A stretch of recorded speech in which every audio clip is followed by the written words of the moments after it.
जय हिंद दोस्तों। भारत की सबसे बड़ी एजुकेशन पे लोन देने वाली कंपनी क्रेडेला फाइनेंशियल सर्विसेज लिमिटेड को एचडीएफसी ने एक हफ्ते पहले करीब 10,000 करोड़ रुपीस में एक प्राइवेट इक्विटी फर्म को बेच दिया है। ईयर 2022-23 में क्रेडेला का रेवेन्यू करीब 1350 करोड़ रुपीस था, यानी इसने करीब 1350 करोड़ रुपीस लोन दिया था। और ओवरऑल आज तक अगर बात की जाए तो इसने करीब 1.24 लाख कस्टमर्स को लोन दिया है, वो भी 15,000 करोड़ रुपए से भी ज्यादा का। आखिर इतनी बड़ी कंपनी के शेयर एचडीएफसी ने क्यों बेचे और क्यों पूरी दुनिया के प्राइवेट इक्विटी फर्म इंडिया के लोन एजुकेशन बिजनेस में इंटरेस्टेड है, जानते हैं इस वीडियो में।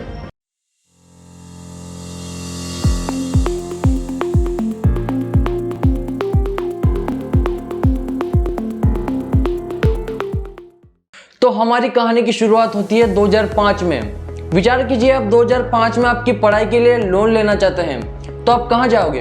आप सरकारी बैंक जाओगे, वहाँ आप उनको अपनी कथा सुनाओगे, कुछ जरूरी डॉक्यूमेंट्स दोगे और आपको लोन मिल जाएगा। अगर आपका लोन कुछ ज़्यादा बड़ा ही है तो आपको कुछ गिरवी रखना पड़ेगा और आपका लोन मिल जाएगा। कहने का मतलब ये है कि बैंक से इस बिजनेस की राजा हुआ करती थी।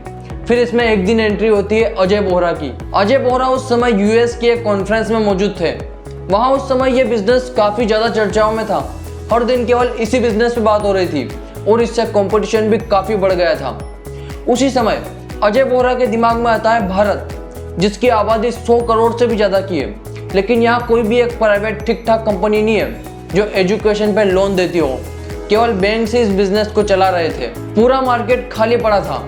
उसी समय अजय बोहरा और उनके भाई अनिल बोहरा इस बिजनेस को समझने में लग गए। वो समझ गए थे कि बैंक्स इस बिजनेस को सही से नहीं चला पा रहे हैं, वो सबको ही लोन दे रहे हैं। वो समझ गए थे कि भारत में अपॉर्चुनिटीज लगातार बढ़ेगी और बैंक्स इस बिजनेस को अकेले नहीं संभाल पाएगी।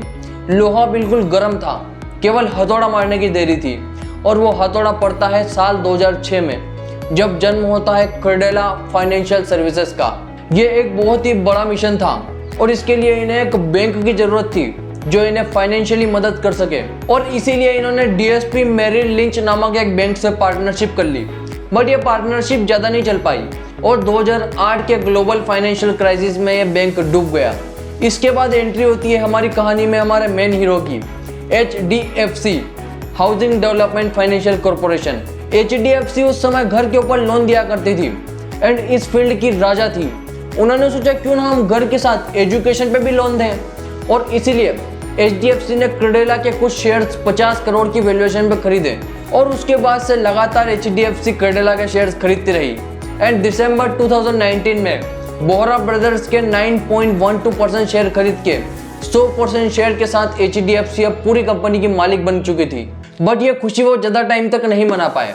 साल 2022 में एचडीएफसी एंड एचडीएफसी बैंक के मर्ज होने का प्रपोजल रखा गया। एक मिनट, आप ये तो जानते हैं ना कि एचडीएफसी एंड एचडीएफसी बैंक अलग अलग कंपनी है? अरे रुको 2 मिनट बता देता हूँ। 1977 में हसमुख पारेख जी ने एक कंपनी बनाई, एचडीएफसी यानी हाउसिंग डेवलपमेंट फाइनेंस कॉर्पोरेशन, जिसका काम था घर के ऊपर लोन देना। काम बहुत बढ़िया चल रहा था। तभी 1994 में सेंट्रल गवर्नमेंट ने कहा कि अब प्राइवेट लोग भी बैंक का लाइसेंस ले सकते हैं। एचडीएफसी उस समय केवल घर के लिए लोन देती थी। उन्होंने अप्लाई किया और उनको लाइसेंस मिल गया। उन्होंने बैंक का नाम उनके ही नाम पे रखा, एचडीएफसी बैंक, और इसकी शुरुआत हुई 18 फरवरी 1995। एचडीएफसी का बच्चा था एचडीएफसी बैंक। शुरुआत में इनको पैसा इन्होंने दिया, काम इन्होंने किया, लेकिन लगातार इनोवेशंस के कारण एचडीएफसी बैंक लगातार बढ़ता गया और आज भारत का सबसे बड़ा प्राइवेट बैंक है। और जैसे ही 2022 में एचडीएफसी एंड एचडीएफसी बैंक के मर्ज होने की बात चली, आरबीआई ने इस मर्जर को अप्रूव भी कर दिया, बट एक शर्त रखी कि एचडीएफसी को उनके लोन एजुकेशन बिजनेस यानी क्रेडेला से कम 90% तक हिस्सेदारी बेचनी होगी अगले 2 साल में। और इसीलिए क्रेडेला के 90% शेयर एचडीएफसी ने 10 करोड़ की वैल्यूएशन पे एक प्राइवेट इक्विटी फर्म को बेच दिए। तो हमारा दूसरा सवाल यह है कि क्यों पूरी दुनिया के प्राइवेट इक्विटी फर्म्स क्रेडेला को खरीदना चाहते थे? क्या है इंडियन एजुकेशन लोन बिजनेस में ऐसा? तो सुनिए हमारी कहानी का दूसरा भाग। भारत में 2021 में करीब 4 करोड़ लोग हायर एजुकेशन कोर्सेज कर रहे थे। हायर एजुकेशन यानी under graduate, post graduate, diploma programme और इस तरीके के कोर्सेज। बट अगर आप भारत का ग्रोस एनरोलमेंट रेशियो देखें तो वो केवल 29% है। बट ये ग्रोस एनरोलमेंट रेशियो होता क्या है? ग्रोस एनरोलमेंट रेशियो यानी भारत में 18 से 23 की उम्र में कितने परसेंट बच्चे हायर एजुकेशन कोर्सेज कर रहे हैं, उसका एक रेशियो होता है। ये रेशियो अमेरिका में 88% है, वहीं चाइना में 58% है। अब पूरी दुनिया को मालूम है कि आने वाला इकोनॉमिक सुपर पावर तो भारत ही है। आज सबसे तेजी से आगे भी भारत ही बढ़ रहा है और भारत की डिस्पोजल इनकम यानी टैक्स के बाद जो इनकम बचती है वो भी लगातार बढ़ रही है। यंग भारत, आत्मनिर्भर भारत का सपना भी साफ साफ दिखने लगा है और इसकी वजह से भारत का ग्रोस एनरोलमेंट रेशियो भी बढ़ेगा। लाखों बच्चे और आएंगे जो अपना सपना पूरा करने के लिए हायर एजुकेशन लेंगे। आज करीब 8 लाख भारतीय बच्चे विदेश में जाके पढ़ रहे हैं और यही फिगर करीब 16 लाख तक पहुंच जाएगा अगले कुछ सालों में।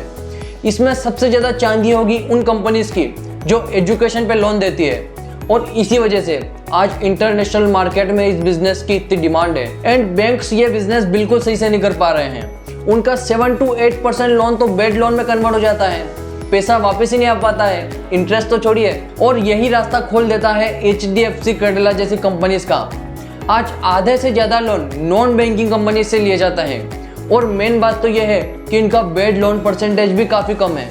HDFC कैडिला का बेड लोन केवल 0.12% है, यानी केवल 0.12% बच्चे ऐसे हैं जिनका पैसा वापस नहीं आ पाता है। और इसमें इम्पोर्टेंट बात तो यह है कि इनके 75% से ज़्यादा लोन पे कोई कोलेटरल भी नहीं होता। एंड इसी वजह से पूरी दुनिया के प्राइवेट इक्विटी इन्वेस्टर्स भारत के एजुकेशन लोन बिजनेस में इतना इंटरेस्टेड है। ये आप इसी से देख सकते हैं कि HDFC ने अभी भी अपनी पूरी कंपनी नहीं बेची है। उन्होंने अपने 90% शेयर बेचे हैं और 10% शेयर रखे हैं, यानी अभी भी वो इस बिजनेस से पूरी तरीके से बाहर नहीं हुए हैं, यानी अभी भी उन्हें इस बिजनेस में कुछ इंटरेस्ट है। अब देखने वाली बात ये होगी कि Baring private equity Asia and Chrys Capital इस बिजनेस को कैसे आगे बढ़ाते हैं। वीडियो देखने के लिए बहुत बहुत धन्यवाद।